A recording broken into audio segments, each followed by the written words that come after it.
మరణించి లేచినాడు నిన్ను నన్ను రక్షింపను. లోకమంతా రక్షణయే తెంచే దేవాదేవుడు మనకై జన్మించే. లోకమంతా రక్షణయే తెంచే దేవాదేవుడు మనకై జన్మించే.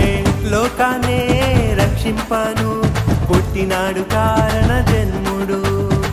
మోక్షాన్నే నిలుచేచుటకు పరము వీడి భూమి